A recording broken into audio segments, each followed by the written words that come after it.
Assalamualaikum warahmatullahi wabarakatuh. Ya, selamat pagi teman-teman semua. Semoga kalian dalam keadaan sehat walafiat.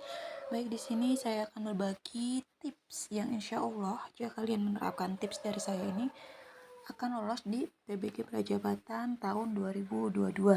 Nah, ini based on true story ya. Jadi berdasarkan pengalaman saya sendiri.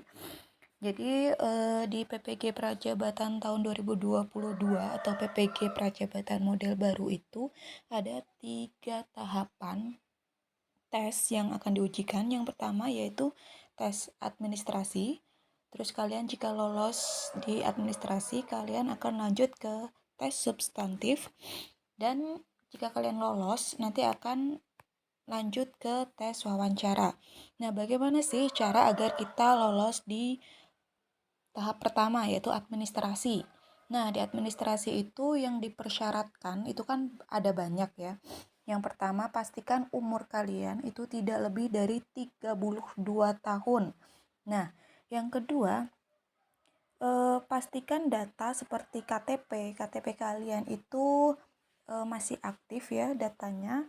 Dan jika kalian ada permasalahan ke KTP, kalian bisa kalian bisa ke mengurus dulu gitu ke mana sini ya. Kalian ada permasalahan di KTP, kalian bisa mengurusnya terlebih dahulu ke Dukcapil. Kemudian yang paling penting itu ijazah ya. Ijazah kalian itu harus dipastikan sudah terdaftar di PD Dikti. Nah, kalau misalnya belum terdaftar bagaimana? Nah, kalian harus tanya ke pihak kampus kalian masing-masing tentang ijazah kalian itu sudah terdaftar ke PT Dikti atau belum begitu.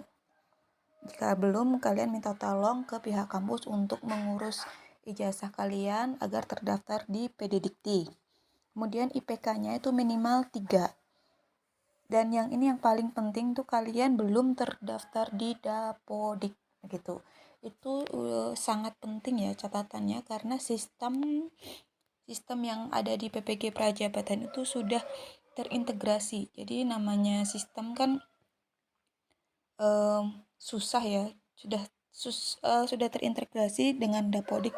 Apakah nama, kemudian KTP-nya, nomor NIK-nya itu sudah terdaftar di Dapodik atau belum. Misalnya kalian sudah pernah terdaftar di Dapodik begitu dulu, kemudian kalian sudah keluar dan tidak mengajar, kalian mendingan menghubungi pihak sekolah yang terlebih dahulu untuk menonaktifkan kalian dari Dapodik begitu. Kemudian pas foto ya, background biru menggunakan kemeja warna putih dan dasi hitam. Itu untuk yang perempuan berhijab bisa menggunakan kerudung warna hitam juga begitu. Nah, ini untuk hal-hal yang sangat perlu diperhatikan ketika kalian ingin mendaftarkan di PPG Prajabatan tahun 2022. Kemudian kalian registrasi ya ke akun SIM PKB PPG Prajabatan. Tata caranya itu ada di website resmi PPG Prajabatan Kemendikbud, atau jika tidak nanti kami sertakan untuk bagaimana cara registrasi ke akun SIM PPG pada kolom description box. Nah, yang ketiga itu nanti ketika kalian mengisi SIM PKB itu kan ada, kalian nanti akan diminta untuk mengisi ISAI. Nah, ISAI itu tidak akan mempengaruhi kalian dalam lolos administrasi ya, tetapi ISAI itu fungsinya untuk tes wawancara. Nah, ISAI itu akan ditanyakan pada saat tes wawancara. Jadi ketika mengisi ISAI itu jangan asal-asalan, tetapi isilah sesuai dengan pengalaman kalian masing-masing sejujur-jujurnya gitu. Tidak usah terlalu muluk-muluk ya. Biasanya ISAI itu seputar motivasi kalian apa ketika menjadi guru, kemudian pengalaman kalian apa saja saat mengajar begitu, apa kendala-kendalanya yang kalian alami gitu ketika kalian mengajar dan lain sebagainya gitu. Jadi benar-benar itu harus berdasarkan pengalaman pribadi kalian masing-masing, jangan mengarang begitu ya. Karena takutnya ketika kalian mengarang nanti ketika tes wawancara kalian tidak bisa menjawab esai yang sudah kalian isikan pada SIM PKB gitu. Nah, yang terakhir yaitu melakukan pembayaran sebesar Rp200.000. Nah, itu saja tips dari saya agar kalian lolos di administrasi. Untuk tips selanjutnya, bagaimana sih caranya agar kalian lolos pada tes substantif?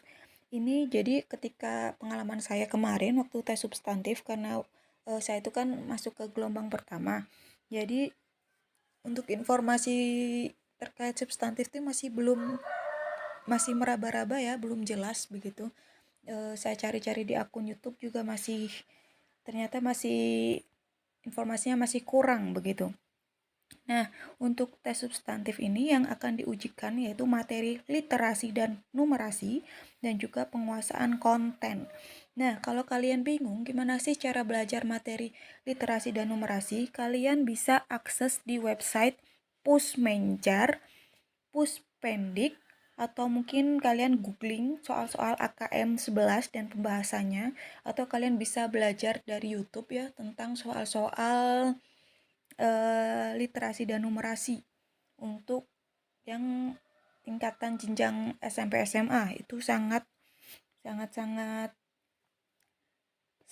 bermanfaat begitu. Kemudian untuk waktu pengerjaan soal literasi dan numerasi itu masing-masing 30 menit. Jadi literasi batas waktunya 30 menit dan juga numerasi batas waktunya itu 30 menit. Nah, itu waktu kemarin saya itu kurang waktu mengerjakannya, jadi banyak soal yang terlewat.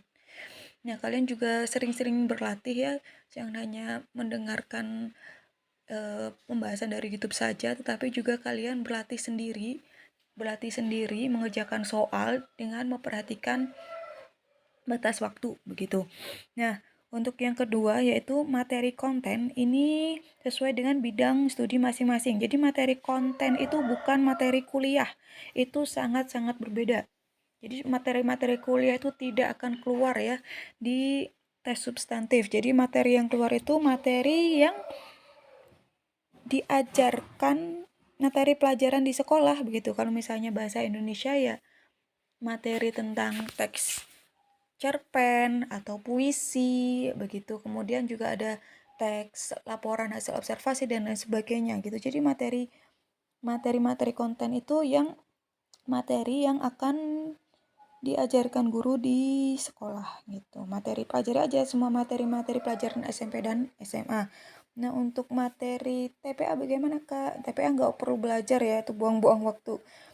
Tentang kurikulum dan evaluasi nggak perlu belajar, tapi kalau kalian ingin tahu dan mempelajarinya lebih lanjut boleh ya, sebagai ya bahan cadangan gitu. Tapi kalau berdasarkan pengalaman saya kemarin itu tidak akan keluar gitu. Dah cukup sekian saja informasi dari saya mengenai bagaimana tips agar lolos di PBG Prajabatan 2022, dan jangan lupa terus berdoa dan belajar.